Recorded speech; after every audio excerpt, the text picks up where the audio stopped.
Welcome to the newest episode of Beyond the Fame with Jason Fraley. I'm your host, Jason Fraley, picking the brains of the top filmmakers, musicians, and artists of our time. Not only is it football season, it's also Magic Week, so it's time we combine both for a fascinating conversation. I spoke to magician Jon Dorenbos, a two-time NFL Pro Bowler for the Philadelphia Eagles, when he performed a magic show last year at MGM National Harbor near Washington, D.C. Hey, this is Jon Dorenbos. This is Rockstar. Thanks for having me. So a lot of our listeners will probably remember you for your, 11-season career in the NFL. Talk about how you grew up playing football and learning magic at the same time. Yeah, so you know what? I went through a lot as a kid, and not to be a downer here, but when I was 12 years old, my father murdered my mother. And so my sister and I, we went into intense therapy. We went into temporary foster care for about 8 months.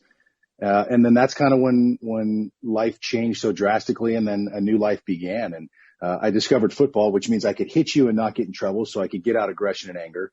And then I discovered magic, which was the only time when I was a kid that the whole outside world shut down. It's when I didn't think about losing both my parents and change, foster care, being the only sixth grader seeing a shrink and feeling like this outcast kid. When I would sit down and shuffle cards, it was the only time I was just a kid, and all the adult problems just faded away. Wow, I didn't even know any of that. I'm sorry about the tragic event there, but I'm glad at the very least somehow you found a silver lining of turning the energy into a positive both on the football field and magic tricks. Just mad props to you for that, man. Let's see. What was like sort of the first sort of magic shows that you wound up doing? Like, was it like at school auditorium talent shows or something? Or how did you start sort of making a go of it professionally? Yeah, you know, when I first got into magic, like I said, it wasn't about learning a trick to go perform it and feel cool. To me, it was an escape. It was an outlet. It was a way just to be within myself. And so what happened is I did this. I did it for like a couple years, and I didn't really perform anywhere. And so I got really good, right? Because I got really good at the technical side. And then all of a sudden you grow up and you develop your personality, and now you combine the two. So I did a school talent show in 8th grade, and I actually did a thing that David Copperfield did on national television where you float this little piece of paper and you fold it into a rose, and then the paper rose floats in front of you. You light the thing on fire and it becomes real. Oh, it's a killer effect. Well, in 8th grade, I don't think people were expecting that. So I got first place, and I got I think it was like a $25 gift card to like Safeway, which is like the grocery store here, right? So I was like killing it. But yeah, so it was school talent shows and things like that. And then it took off from there. And then on the football side of things, remind our listeners of, your journey with that, where you got recruited to go to college and then, ultimately getting drafted. Just remind us the football side of it, that you have two parallel tracks we're tracking here. Oh, it's so cool. And what's funny is, if a kid came up to most people in this world and said, I'm going to make it as a magician and a professional athlete, most people are like, yeah, sure. Good luck, kid. And here I was fortunate and am fortunate to have done both on the highest levels. And so it was 9th grade, freshman year in high school. A buddy of mine said, hey, you should play football. And I was like, no way, dude, football's for dorks. I like magic. And he laughed, right? And that's when he said, you can hit this guy and not get in trouble. And I was like, well, that actually sounds pretty cool. So I thought I was a great high school player. I didn't get any offers, so I went to a junior college for 1 year. It literally was the worst junior college in the country. We lost 40 games in a row over 4 seasons, and then I went there and we lost another 10. Glad you turned it around. Yeah, baby. And so after my freshman year, I was academically eligible, and I thought I was a good player. University of Texas, El Paso gave me a full scholarship to be a long snapper. And that's kind of where I went to college. And then the Buffalo Bills called, and I was a free agent into Buffalo. I ended up playing 2 years in Buffalo. I was in and out of Tennessee for 2 years. I played 12 for Philadelphia, and then I was in Tennessee. So I played 14 years in the NFL, made a couple Pro Bowls, got a Super Bowl ring, and I got to be around some of the most amazing people and learn from some of the best coaches in the world. And what I'm really proud to say is my show is my life story. My show is how we can constantly find happiness. The things that I learned, the way that I talk to myself, and the magic I learned along the way that helped me get out of bad times in my life and find happiness. So it's motivating. It's inspiring. You're going to see mind-blowing magic. And hopefully you're going to laugh. You're going to reflect. And if there's something in your life that you're trying to resolve, I really hope that you leave with some tools that'll help you find closure or help you come to terms with a certain reality in your own life that'll get you even happier than what you are today. Wow, I mean, yeah, there's so much to unpack there, but you just said that we're going to have mind-blowing tricks. So what sort of stuff? I mean, I know this is always hard when I interview magicians because obviously you don't want to ruin or spoil the actual sleight of hands and stuff. But I don't know. Is there a way to sort of tease or the types of tricks we'll see in general terms? Yeah. Look, I put it this way. I differentiated myself in the magic world and the television world to where I made the top 3 on America's Got Talent. I was one of Simon Cowell's favorite acts of all time. Ellen DeGeneres picked me up. I do a lot with NBC.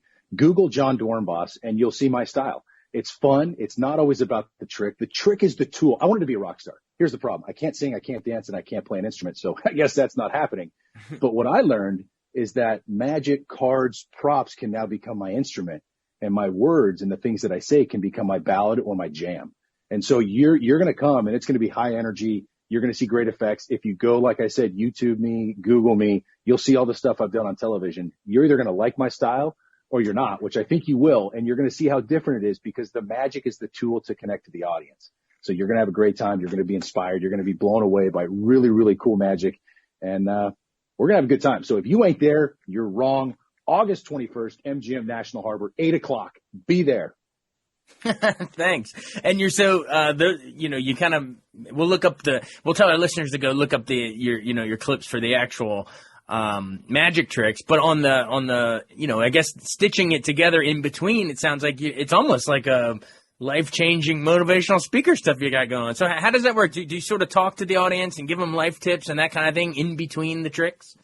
Yeah. So my core business is keynote speaking at the big conventions, right?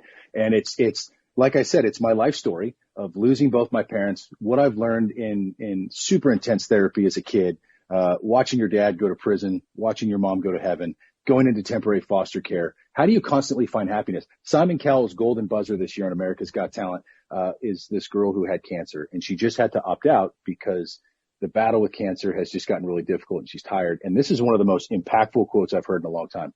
She said this: you can't wait for life to be easy to be happy. You can't wait for life to not be hard to be happy. So think about that. So it's my life story. It's the coaches and the people along the way that gave me these nuggets and these tidbits and these things that I can tell myself to find happiness. And then I have magic that complements all these stories along the way.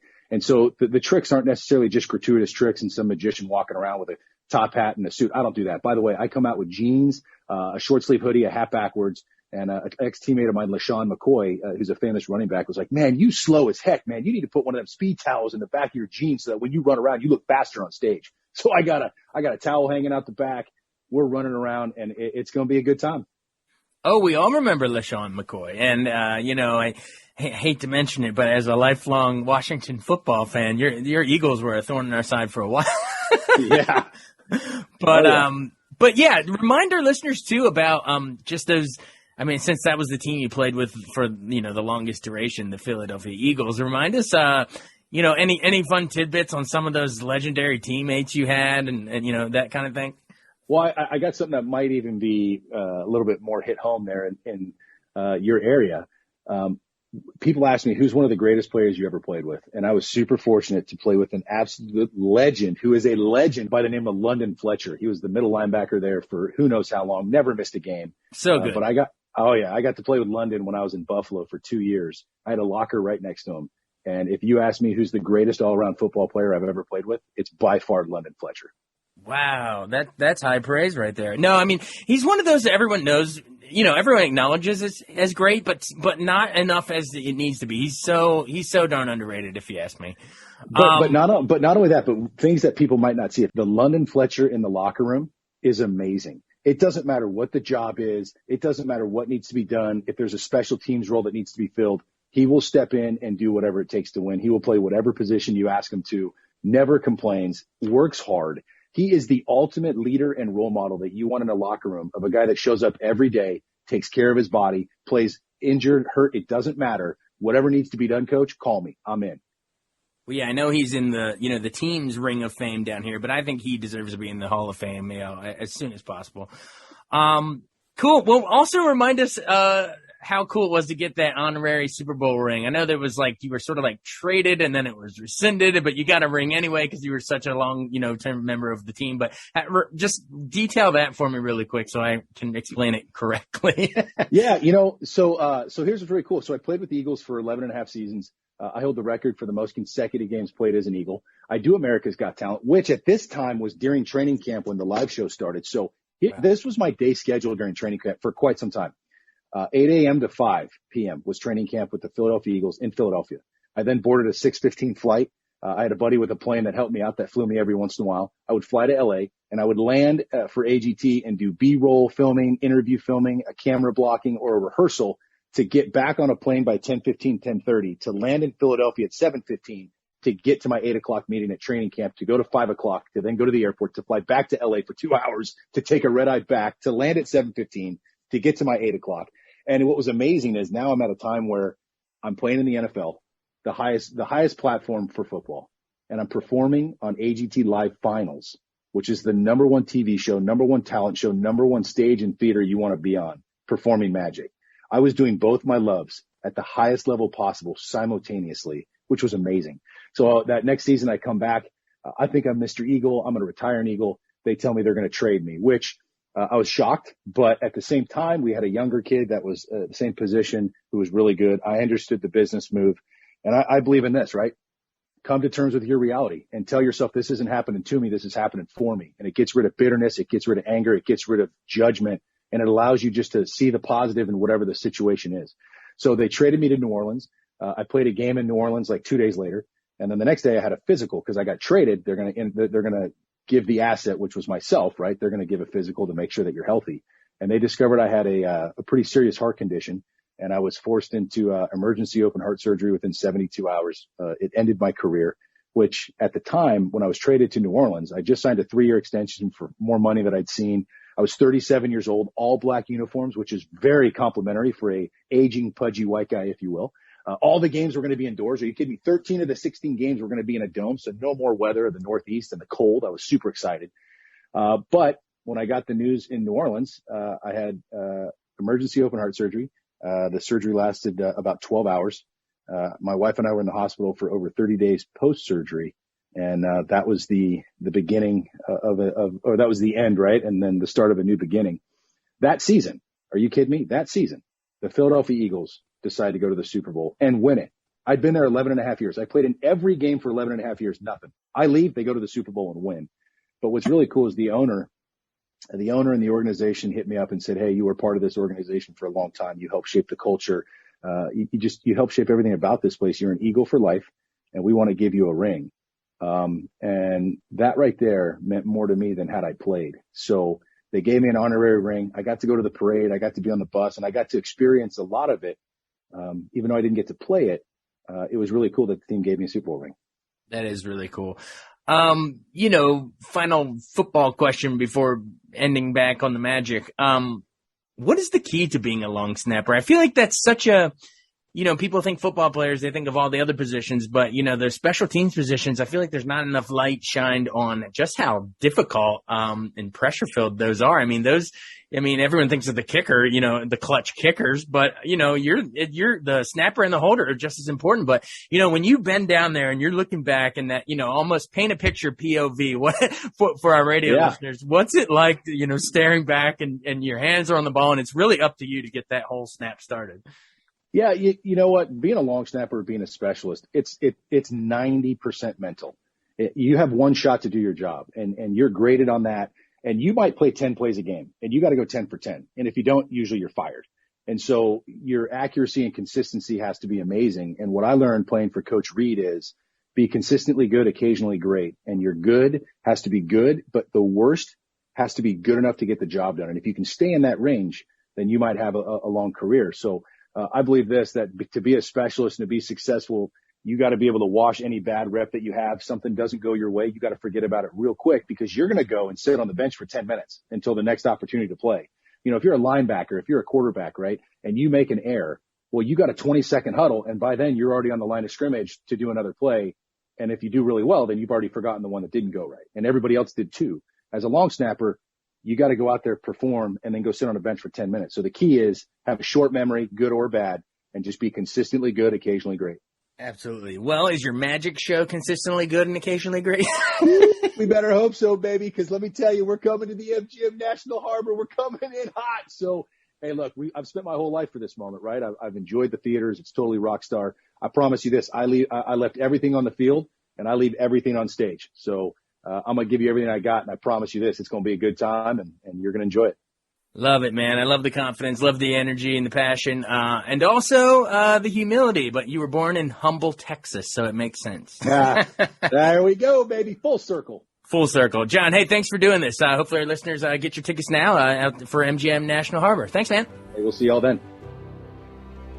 Thanks so much for listening to Beyond the Fame with Jason Fraley. Our theme music is Scott Buckley's Clarion. Remember to give us a 5-star rating if you like what you hear. We'll see you next time.